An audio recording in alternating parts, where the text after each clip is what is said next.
नमस्कार, आप देख रहे हैं न्यूज वन इंडिया। मैं हूं आपके साथ सृष्टि पांडे। उत्तराखंड में लगातार पैर पसार रहा है कोरोना। आपको बता दें, उत्तराखंड में कोरोना मरीजों की संख्या बढ़कर 2278 हो चुकी है। एक्टिव केसेस 803 हैं। अब तक 1433 कोरोना के मरीज इलाज के बाद ठीक हुए हैं। उत्तराखंड में कोरोना से 27 लोगों की जान अभी तक गई है। साथ ही बता दें, उत्तराखंड में कोरोना के 101 नए और मरीज सामने आ चुके हैं।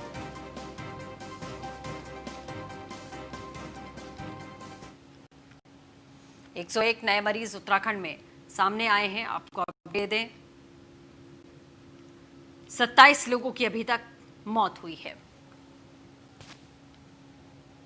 उत्तराखंड में अब तक 1433 कोरोना के मरीज ठीक भी हुए हैं।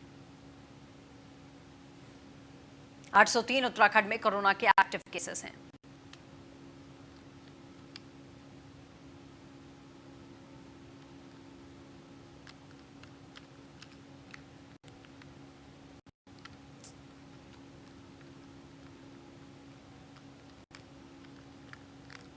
खबर देहरादून से, जहां सीएम त्रिवेंद्र सिंह रावत ने योगाभ्यास किया है। पूर्व संध्या पर अंतर्राष्ट्रीय योग दिवस की शुभकामनाएं दी। अंतर्राष्ट्रीय योग दिवस पर सभी से योग करने का अनुरोध किया है। सीएम त्रिवेंद्र सिंह रावत ने योगा करते हुए लोगों को संदेश भी दिया है। आपको बता दें, मोदी के सफल प्रयासों से सारा विश्व मनाएगा योग दिवस, त्रिवेंद्र सिंह रावत ने कहा।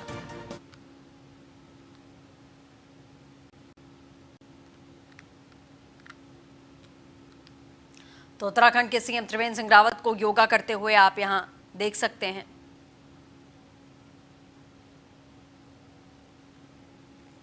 अंतर्राष्ट्रीय योग दिवस पर सभी से योग करने का अनुरोध किया गया है।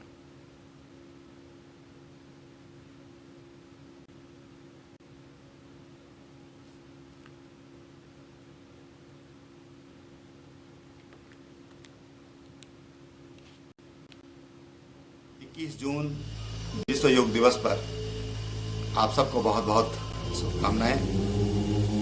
प्रधानमंत्री श्री नरेंद्र मोदी जी के सफल प्रयास से सारा विश्व 21 जून को योग दिवस के रूप में मना रहा है और जो भारत की परिकल्पना है सर्वे सुखिनः सन्तु की, उसको पूरा करने की दिशा में आगे बढ़ रहा है। इस बार का योग विशेष परिस्थितियों में हम लोग कर रहे हैं। विगत वर्षों में जहां हम सार्वजनिक रूप से और लाखों की संख्या में लोग एकत्रित होकर के एक साथ योगाभ्यास करते थे, इस वर्ष कोविड-19 की वजह से माननीय प्रधानमंत्री जी ने सभी देशवासियों से अनुरोध किया है कि हम सब लोग अपने घरों में योग करें। कोविड-19 महामारी के लिए हमारी इम्यूनिटी मजबूत होना बहुत जरूरी है और योग के द्वारा हम अपनी इम्यूनिटी को, यानी कि अपने रोग प्रतिरोधक क्षमता को बढ़ा सकते हैं। खबर देहरादून से ये, जहां सभी से योग करने की अपील की गई। आयुष मंत्री हरक सिंह रावत ने सभी से अपील की है, करो योग रहो निरोग। हरक सिंह रावत ने कहा, अपने घरों में सब लोग योगाभ्यास करें। योग करने से इम्यूनिटी पावर बढ़ती है, रोग से बचा जा सकता है।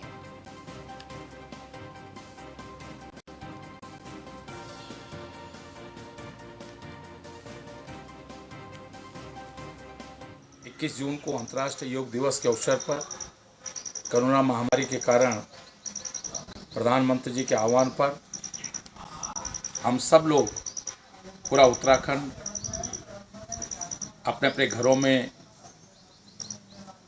अंतर्राष्ट्रीय योग दिवस मनाएगा। उत्तराखंड योग की धरती है और ये हमारा सौभाग्य है कि इस योग की धरती से आज योग देश के प्रधानमंत्री मोदी जी के प्रयास से अंतर्राष्ट्रीय स्तर पर इसको स्वीकार किया गया है और आज पूरी दुनिया अंतर्राष्ट्रीय योग दिवस के रूप में मना रही है। मैं एक बार, करो योग रहो निरोग, 21 जून को अंतर्राष्ट्रीय योग दिवस के अवसर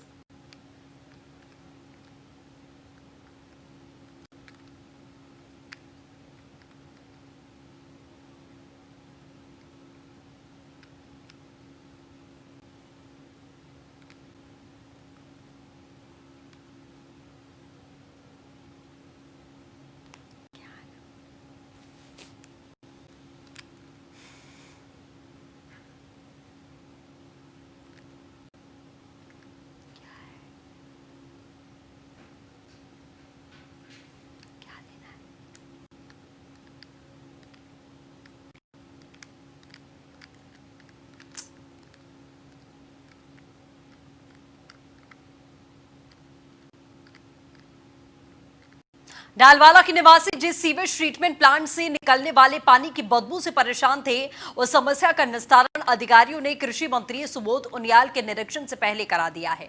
मौके पर निकासी द्वार पर मंत्री जी को बदबूदार पानी की शिकायत का कोई भी नजारा देखने को नहीं मिला। आपको बता दें, जिसके बाद स्थानीय लोगों का पारा चढ़ गया, जिन्होंने साफ आरोप लगाया कि मंत्री जी के डर की वजह से अधिकारियों ने रातों रात पानी की गुणवत्ता को बदल दिया। सवाल खड़े किए गए, जब पानी की गुणवत्ता को ठीक किया जाना संभव था तो जनता को परेशान क्यों किया गया। ऐसे में कृषि मंत्री ने अधिकारियों को पानी की गुणवत्ता बरकरार रखने के निर्देश दिए। चेतावनी दी कि यदि गुणवत्ता में कमी आती है तो संबंधित अधिकारियों के खिलाफ में एक्शन लेते हुए एफआईआर दर्ज कराई जाएगी।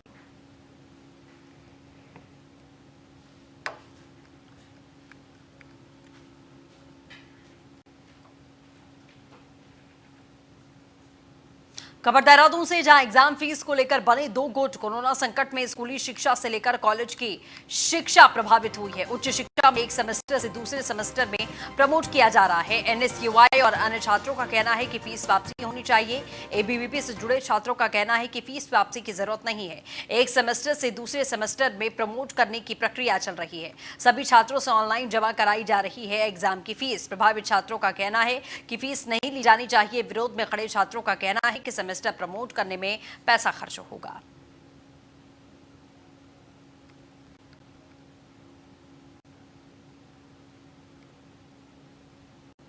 जी, हम लोगों की मांग यही रहेगी कि ऐसा नहीं होना चाहिए। फ़ीस वापसी का तो कोई इसमें इशू है ही नहीं, क्योंकि जैसे आप लोगों को भी पता ही होगा, हर स्कूल में, हर कॉलेज में यदि जैसे बच्चों को प्रमोट किया जा रहा है तो उसकी जो उनकी मार्कशीट आएंगी, उनके रिजल्ट आएंगे, जो उनकी डिग्रियां बनेंगी, उसमें तो पैसा खर्च कर ही रहा है यूनिवर्सिटी।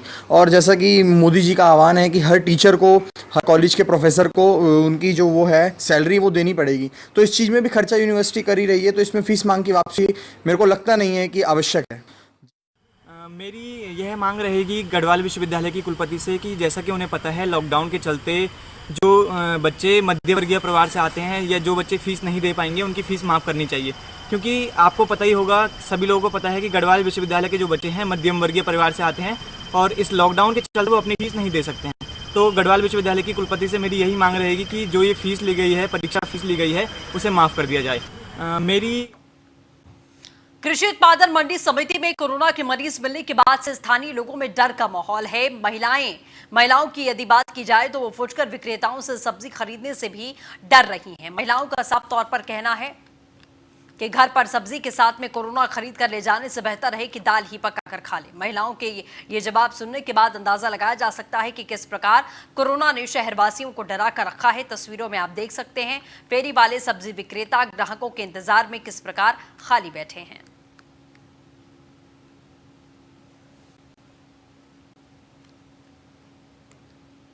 जब से ये पता चला है कि सब बड़ी सब्जी मंडी में भी इतने ज़्यादा केसेस आए हैं, तो अब डर लगने लगा है कि पता नहीं कहाँ कहाँ तक कोरोना पहुँच गया हो। तो अब तो हर चीज़ लेते हुए डर लग रहा है। अब हम लोग सोच रहे हैं कि घर में जो चीज़ें हैं, जैसे दाल हो गया और ये बेसन वेसन से बनी हुई चीज़ें, आलू प्याज जो घर में पहले से अवेलेबल है, हम उसी को ही यूज़ करें, है ना। और कुछ लोगों ने बिल्कुल ये ध्यान नहीं रख रहे हैं कि सोशल डिस्टेंसिंग हो गई और मास्क वास्क और सैनिटाइज़र वगैरह का प्रयोग बिल्कुल नहीं कर रहे हैं लोग। सब्जी मंडी में कुछ लोगों के पॉजिटिव होने की न्यूज़ है, उसकी वजह से बहुत खौफ का माहौल है। हम लोग घरों में सब्जियां भी नहीं ला रहे हैं, घर में बच्चे भी हैं, घर में बूढ़े भी हैं, इसलिए हम लोग अभी सब्जी मंडी बिल्कुल जाना प्रेफर नहीं कर रहे हैं। इनफैक्ट कि जो लोग सब्जी बेचने भी आ रहे हैं, उनसे भी खरीदने में बहुत डर लग रहा है।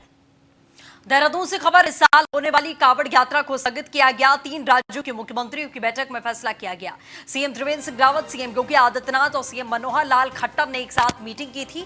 वीडियो कॉन्फ्रेंसिंग के जरिए विस्तार से विमर्श किया गया है। बैठक में सामूहिक सहमति से फैसला किया गया है। इस साल कांवड़ यात्रा स्थगित करने का फैसला है। उत्तराखंड के मुख्यमंत्री त्रिवेंद्र सिंह रावत, उत्तर प्रदेश के मुख्यमंत्री योगी आदित्यनाथ और हरियाणा के मुख्यमंत्री मनोहर लाल खट्टर ने कांवड़ यात्रा के संबंध में वीडियो कॉन्फ्रेंसिंग के माध्यम से विस्तार से विचार विमर्श किया। बैठक में सामूहिक सहमति बनी कि इस वर्ष कोविड-19 की परिस्थितियों को देखते हुए कांवड़ यात्रा को स्थगित किया जाना बेहतर रहेगा। कांवड़ संघों और संतों महात्माओं से भी यही प्रस्ताव प्राप्त हुआ है। कोविड-19 को रोकने के लिए बहुत जरूरी है कि लोगों की बड़ी संख्या में इकट्ठा ना हो पाए भीड़। लोग जलाभिषेक स्थानीय स्तर पर निर्धारित गाइडलाइन का पालन करते हुए करेंगे। जल्द ही इस बारे में राजस्थान, दिल्ली, पंजाब के मुख्यमंत्रियों से बात की जाएगी। बैठक में तीनों राज्यों के वरिष्ठ अधिकारी भी उपस्थित थे।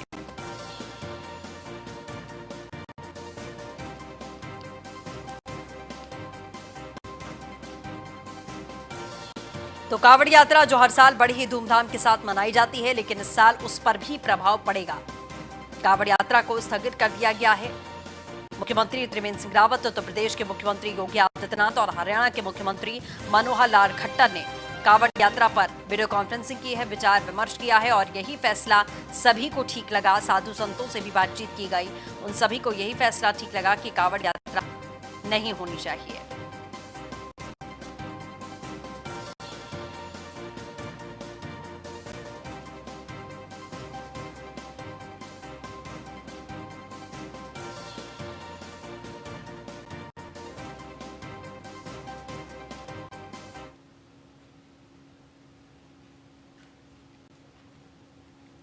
तो लगातार आपको कांवड़ यात्रा से जुड़ी हुई ये बड़ी खबर हम बता रहे हैं कि कांवड़ यात्रा इस साल प्रभावित होगी, कांवड़ यात्रा इस साल नहीं होगी।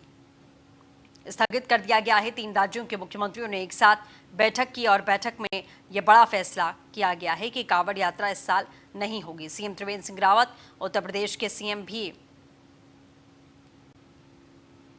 यहां पर मौजूद थे। सीएम योगी आदित्यनाथ, हरियाणा के सीएम, सभी ने मिलकर यही फैसला किया है।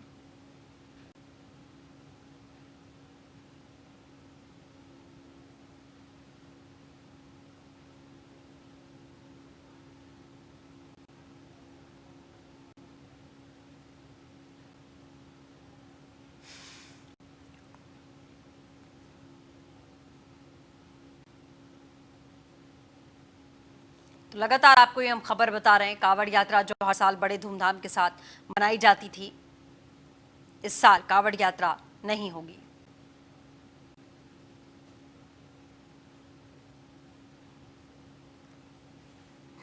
तीन राज्यों के मुख्यमंत्रियों की बैठक में यह फैसला किया गया। सीएम त्रिवेंद्र सिंह रावत, सीएम योगी, सीएम मनोहर लाल खट्टर ने मीटिंग की।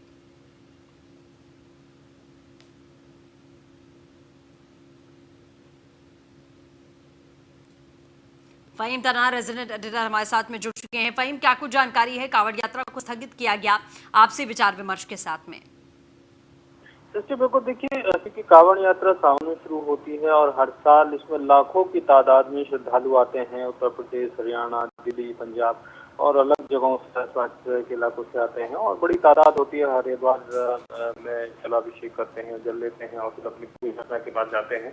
तो लिहाजा क्योंकि बड़ी तादाद होती है, इसलिए अभी जब 2 दिन पहले कैबिनेट की बैठक हुई तो कैबिनेट में मंथन ये हुआ था कि संबंधित राज्यों से जहाँ से ज्यादा तादाद में श्रद्धालु आते हैं, उन राज्यों से विचार विमर्श करने के बाद मुख्यमंत्री स्तर पर और उसके बाद फैसला लिया जाएगा। तो आज 3 राज्यों के मुख्यमंत्रियों के बीच में वीडियो कॉन्फ्रेंसिंग अभी समाप्त हुई है और इसमें ये फैसला लिया गया है कि इस बार कांवड़ यात्रा स्थगित रखी जाएगी और जो इसमें दूसरे और भी राज्य जैसे दिल्ली से श्रद्धालु आते हैं, पंजाब से आते हैं, तो इन राज्यों के मुख्यमंत्री स्तर पर भी बाद में वार्ता की जाएगी। इसको लेकर के भी तय हुआ, लेकिन फिलहाल तीनों जो प्रमुख राज्य हैं तय किया है कि इसमें कांवड़ यात्रा स्थगित रखी जाएगी। और साधु संतों से जो फीडबैक मिला था उसमें भी इसी तरीके की बात कही गई थी कि इस यात्रा को स्थगित रखा जाए क्योंकि कोरोना संक्रमण के लिए ये उससे बचाव के लिए बहुत जरूरी है। जी, चलिए, अपडेट के लिए शुक्रिया भाई।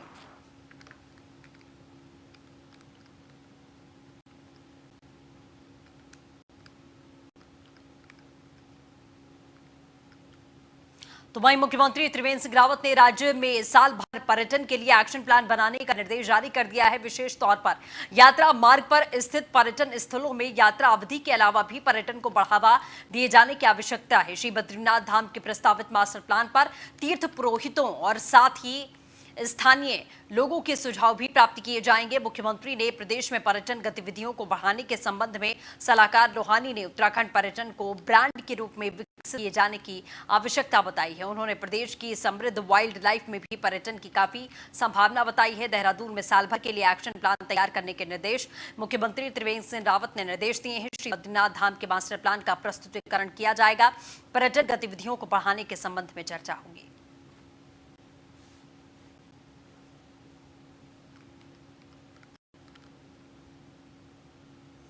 जैसे जैसे उत्तराखंड के विकासनगर पक्षवादून क्षेत्र में कोरोना संक्रमित केस नजर आ रहे हैं, कोतवाली थाना पुलिस भी सक्रियता दिखा रही है। विकासनगर बाजार में जरूरतमंद सामान खरीदने वालों के मास्क न पहने और सोशल डिस्टेंसिंग का पालन न करने पर पुलिस ने चालान किया। विकासनगर पुलिस अधिकारियों का कहना था कि पुलिस कोरोना काल में बाजार की व्यवस्था को सुचारू बनाने के लिए गश्ती रहती है। बाजार में गश्ती के दौरान कई लोग अपने मुंह पर बिना मास्क के लगाए थे और सोशल डिस्टेंसिंग का पालन नहीं कर रहे थे।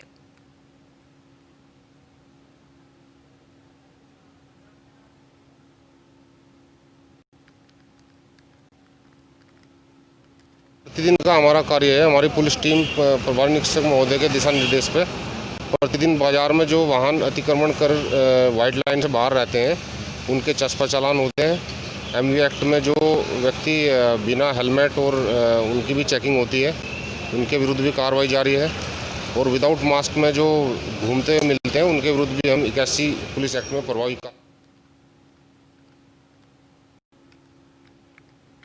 नई टिहरी में जिला कांग्रेस कमेटी द्वारा कांग्रेस कार्यालय में एक प्रेस वार्ता की गई, जिसमें जिला अध्यक्ष कांग्रेस राकेश राणा, पूर्व विधायक विक्रम सिंह नेगी ने कहा कि लद्दाख में जो घटना हुई जिसमें हमारे सैनिक शहीद हुए, इस घटना पर चीन की घोर निंदा करते और कांग्रेस पार्टी शहीद हुए सैनिकों को श्रद्धांजलि अर्पित करती है। उन्होंने कहा कि हम भारत सरकार से मांग करते हैं कि चीन को तगड़ा जवाब दिया जाए। इस मामले में हम प्रधानमंत्री जी के साथ हैं। उन्होंने कहा कि चीन से जो भी सामान आता है वो भारत में न लाया जाए। भारत सरकार तत्काल चीनी सामान पर प्रतिबंध लगाए। उन्होंने कहा कि ट्रांसपोर्ट के लोग भुखमरी के कगार पर हैं, प्रदेश सरकार इनकी भी सुध ले और उनकी इंश्योरेंस टैक्स माफ करे। और तो लद्दाख में घटना हुई जिसमें हमारे सैनिक शहीद हुए, इसकी हम चीन की निंदा करते हैं और अपने सैनिकों जो शहीद हुए उनको कांग्रेस पार्टी की तरफ से श्रद्धांजलि अर्पित करते हैं। हम भारत सरकार से मांग करते हैं कि चीन को तगड़ा जवाब दिया जाए। हम प्रधानमंत्री के साथ हैं इस निर्णय में, लेकिन एक निवेदन प्रधानमंत्री जी से करना चाहते हैं कि बाजार में लोग चीन के सामान की होलियां जला रहे हैं, लेकिन चीन का सामान कैसे आ रहा है हिंदुस्तान में, इसको तत्काल भारत सरकार प्रतिबंधित करे, इसको तत्काल भारत सरकार बैन करे।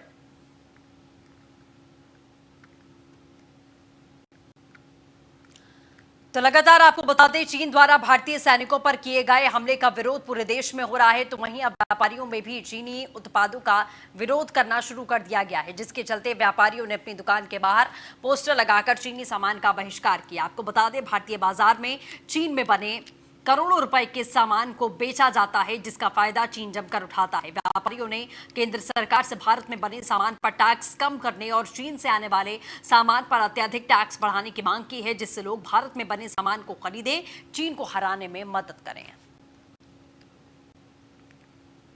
मैं चाइना को चाहता हूं कि कई तरफ से जवाब दिया जाए। एक जवाब दिया जाए जो सेना दे रही है, एक जनता दे। जनता दो तरीके से दे सकती है कि एक तो जो वहाँ से माल आ रहा है लेकिन हमारे लिए अति आवश्यक है, जिसका हम बहिष्कार चाहते हुए भी नहीं कर पा रहे हैं इस समय, उसका टैक्स गवर्नमेंट बढ़ा दे, इतना अधिक कर दे कि वो चीज़ ऑटोमेटिकली महंगा हो। दूसरा, जो निर्मित सरकार यहाँ पर कर रही है उसी रेशियो में उसका वो टैक्स घटा दे, ताकि यहाँ पर निर्यात करने का प्रोत्साहन बने। तो आयात को हम गिरा देंगे और निर्यात को ऑटोमेटिकली बढ़ा देंगे और हर की चीज़ ऑटोमेटिकली यहाँ से महंगी हो जाएगी, तो वो आना ही कम हो जाएगा। चाइना सिर्फ इसी बात पे जीतता है कि उसकी चीज़ गुणवत्ता